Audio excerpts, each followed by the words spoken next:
नागरिक के रूप में उपस्थित हो, देश की सेवा करने की भावना उसमें जागृत हो, वो भारतीय संस्कृति को जाने, हमारे ऋषियों की जो परंपरा है उसको वो पहचाने।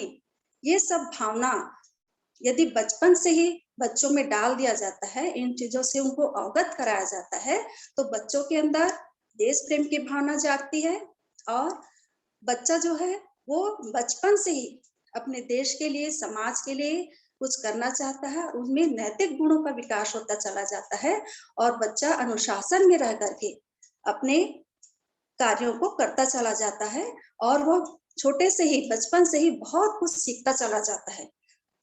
तो क्या आप यह सब चीज अपने बच्चों में देखना चाहती हैं? हाँ बहनों, यदि हम इन गुणों का विकास अपने बच्चों में करना चाहते हैं, हमारा बच्चा हम जैसा चाहते हैं वैसा, वह समाज के लिए हो, हमारे घर परिवार के लिए हो, यदि हमारे मन में ऐसी कोई बात है, तो उसके लिए अखिल विश्व गायत्री परिवार की ओर से योग ऋषि पंडित श्री राम शर्मा आचार्य जी ने एक शाला खोलने के लिए हम गायत्री परिवार की बहनों से अपील किया है ना। अब आप लोग सोच रही होंगी हमारे बच्चे तो शाला जाते हैं, स्कूल जाते हैं, उनको तो वहां बात सब सिखाई जाती है।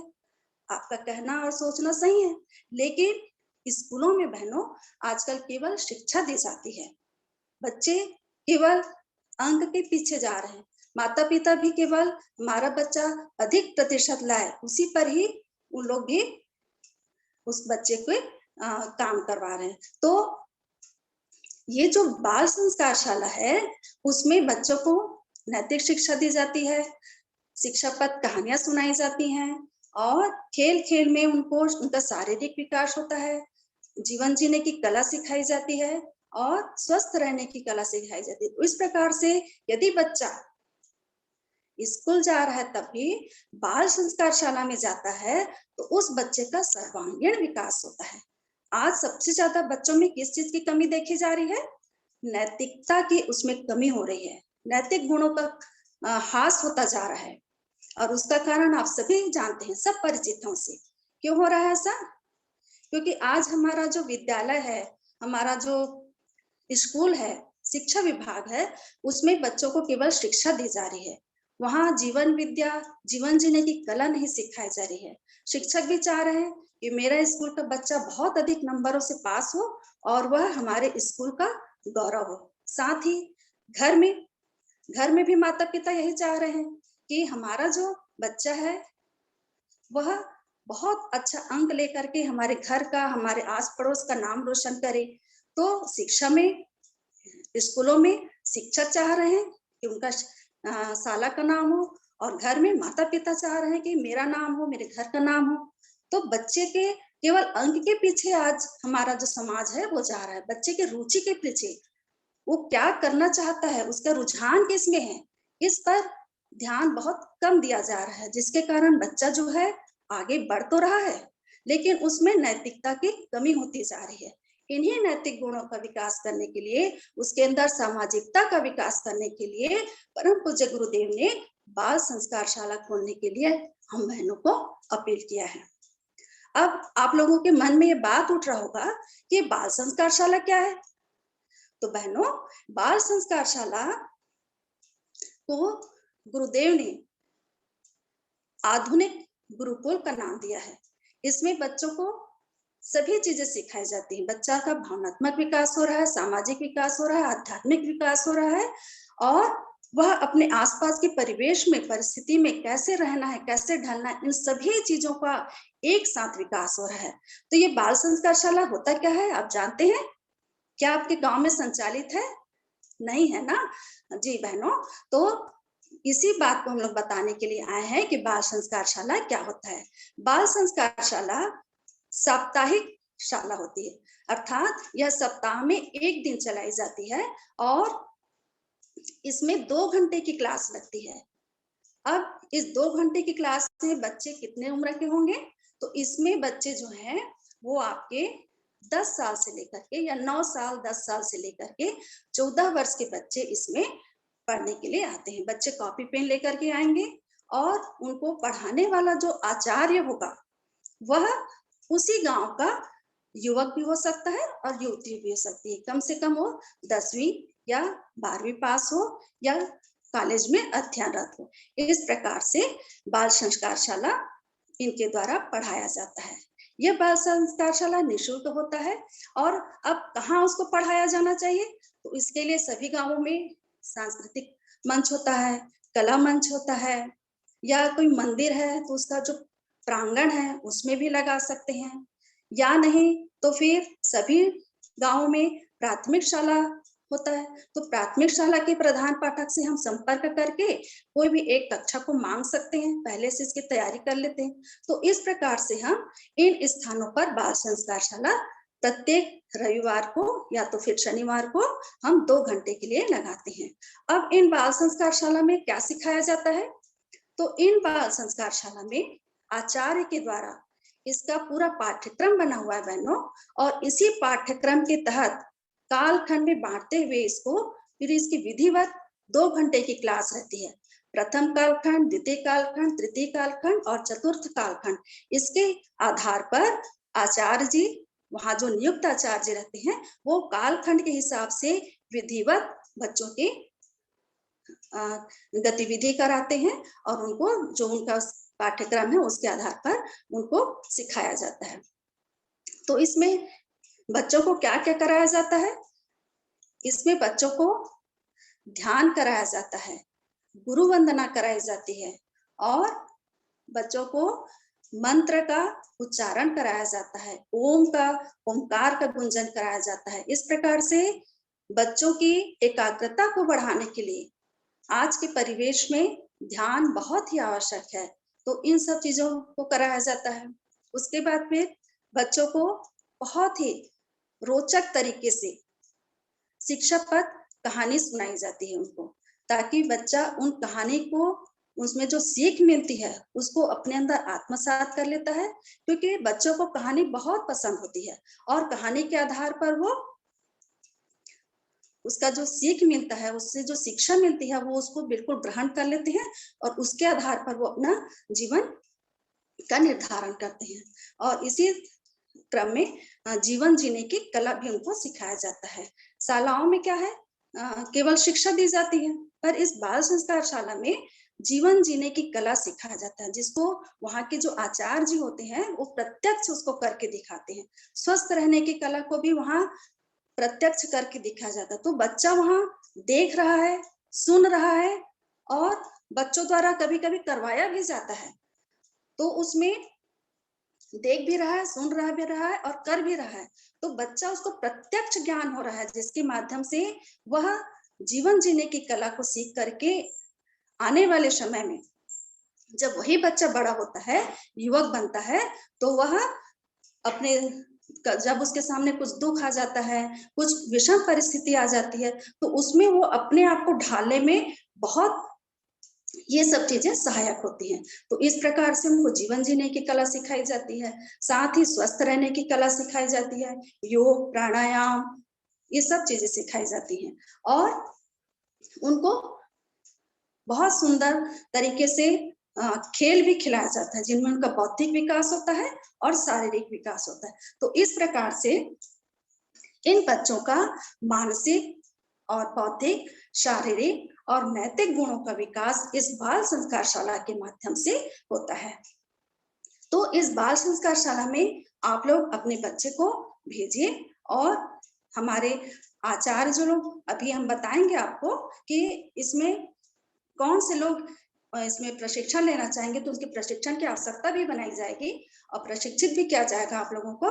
और इस प्रकार से आप अपने बच्चों को अपने गांव में जो बाल संस्कार शाला खुलेगा उसमें निश्चित रूप से भेजिए। तो इसमें आज के इस बाल संस्कार शाला के दीप यज्ञ में हम लोग कर्मकांड से प्रारंभ करते हैं। ये हो गया बाल संस्कार शाला के बारे में, ताकि हमारा जो बच्चा है, जो नौनिहाल है, जो आज अपनी दिशा और दशा से दूर होता चला जा रहा है, वह इस बाल संस्कार शाला में इतना रम जाता है कि वह हर प्रत्येक रविवार को आने के लिए लालायित रहता है। और इस प्रकार से जब बच्चा बाल संस्कार शाला आता है तो उसके घर वाले लोग भी उस बच्चे के व्यवहार से, उसके अनुशासन से और जो सीखता है उसको घर में जाके बताता है, तो उसके पालक भी बहुत प्रसन्न रहते हैं। पालक भी उन गुणों को सीखते जाता है। तो इस प्रकार से एक आचार्य, बालक और उसके पालक, इन तीनों का एक कड़ी बन जाता है और पालकों के माध्यम से हमारा जो गायत्री परिवार का जो मिशन का विस्तार भी होते जाता है और हमारे जो मिशन की जो अच्छी-अच्छी बातें हैं वो परिवार के द्वारा लागू की जाती हैं। तो इस प्रकार से बहनों आपके गांव में बाल संस्कार शाला खोला जाएगा और यह बाल संस्कार शाला बच्चों के नैतिक विकास के लिए, सर्वांगीण विकास के लिए बहुत आवश्यक है। तो आइए एक छोटा सा कर्मकांड के माध्यम से हम आप लोगों को संकल्प दिलाएंगे कि बाल संस्कार शाला कैसे खोलना है और कब खोलेंगे, इसको हम कर्मकांड के बाद आपको शपथ दिलाएंगे। दीदी कर्मकांड को पूरा करूं कि शॉर्ट में?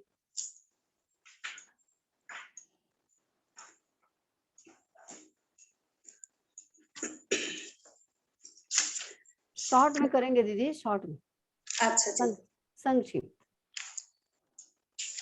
यहाँ पर देखिए बहनों, आप लोग यहाँ पर आप पहले से ही हमारी बहनों के द्वारा देवी स्थापना किया गया है, गायत्री माता का फोटो रखा हुआ है। तो आइए दीप यज्ञ का हम लोग कर्मकांड प्रारंभ करते हैं। सबसे पहले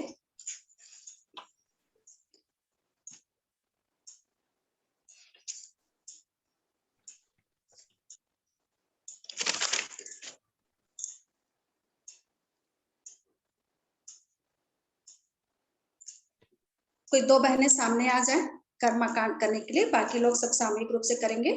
जी आप लोग बैठ जाइए। हाँ, हमारी बहनें बताते जाएंगी, आप लोग वैसे करते जाएंगे। पवित्रीकरण से प्रारंभ करते हैं बहनों। पवित्रीकरणम ओम अपवित्र पवित्रो वा सर्वावस्थां गतोऽपि वा यः स्मरेत् पुंडरीकाक्षं स भाव्यान्तरः शुचि। ओम पुनात् पुंडरीकाक्ष पुनात् पुंडरीकाक्ष पुनात्।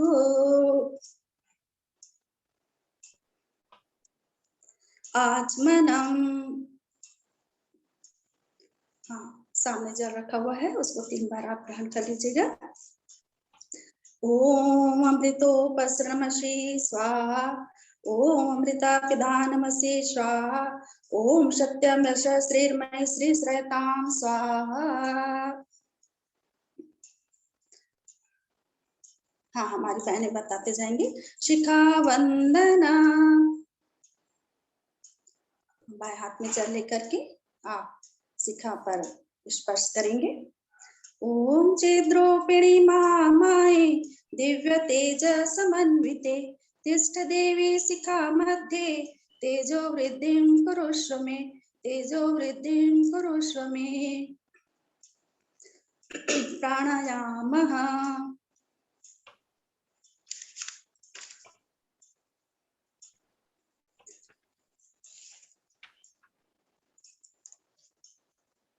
तो इस प्रकार से प्राणायाम करेंगे, न्यास करेंगे और पृथ्वी पूजन करके उनको संकल्प कराएंगे और उसके पश्चात फिर हम गायत्री महामंत्र का यहाँ पर देव आवाहन का,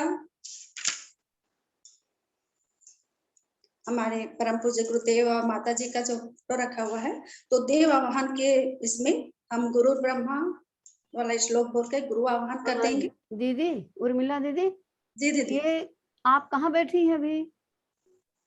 ये घर के अंदर में हूँ। घर में है? कौन है आपके सामने, कौन है?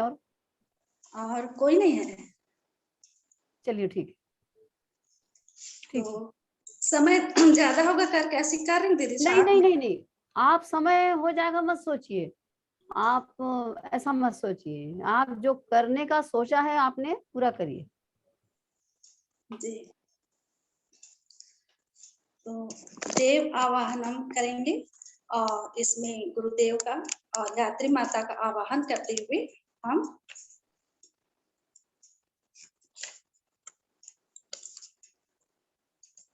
करेंगे और उसके बाद फिर सर्वदेव नमस्कार का करेंगे और उसके पश्चात अग्नि स्थापना करेंगे। अग्नि स्थापन का मंत्र बोलते हुए और फिर गायत्री स्तवनम का 5 या 3 पद ले लेंगे और उसके बाद फिर हम दीप यज्ञ के माध्यम से कर रहे हैं तो 12 बार या 24 बार गायत्री महामंत्र की आहुति दिलवाएंगे सभी बहनों से और इसको सामूहिक रूप से बोलेंगे और इस प्रकार से या तो 12 बार गायत्री मंत्र बोलेंगे और फिर 5 बार महामृत्युंजय के मंत्र से आहुति समर्पित करवाएंगे और इसमें हम सभी बहनें उसमें सभी लोगों के लोक कल्याण की भावना के लिए स्वास्थ्य की कल्याण हो ऐसा करते हुए हम 5 बार महामृत्युंजय मंत्र से सबको समर्पित कराएंगे। उसके बाद फिर सृष्टिकृत होम में प्रसाद रखा होगा तो उस मंत्र को बोलते हुए हम ये सब सारे कर्मकांड जब हो जाएंगे सभी कर्मकांड के बाद जब हम देव दक्षिणा पूर्णाहुति करेंगे तो उस समय बहनों से वहीं पर हमको पूर्णाहुति के रूप में हम क्या समर्पित करेंगे उसमें हम जो आज बाल संस्कारशाला का जो बताए हैं उसको अपने को संकल्प लेना है कि हमें बाल संस्कारशाला अपने गांव में खोलना है और जो यहाँ पर हमारे पढ़ाने वाले जो आचार्य के रूप में रहेंगे उन लोग संकल्प लेंगे कि मैं पढ़ाऊंगी इस प्रकार से भावना करते हुए आपको अपनी पूर्णाहुति समर्पित करना है और इस प्रकार से हम मेरा जन्म आरती करते हुए शुभकामना करेंगे और शुभकामना करने में हम जो पुष्पांजलि समर्पित करेंगे उसमें भी हम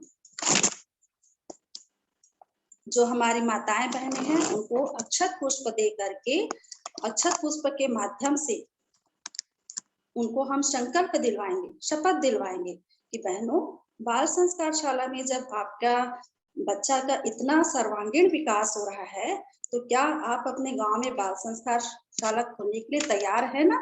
तो सभी माताएं बहनें कहेंगे कि हाँ तैयार है ऐसे करके। तो फिर अब आपको क्या करना होगा तो आप अपने गांव में बाल संस्कारशाला खोलिए वहां पढ़ाने के लिए आपके घरों में जो बड़ी बेटियां हैं जो युवक भाई बहन है उनको आप प्रेरित करिए पढ़ाने के लिए और उनको आचार्य के रूप में प्रशिक्षण दिया जाएगा।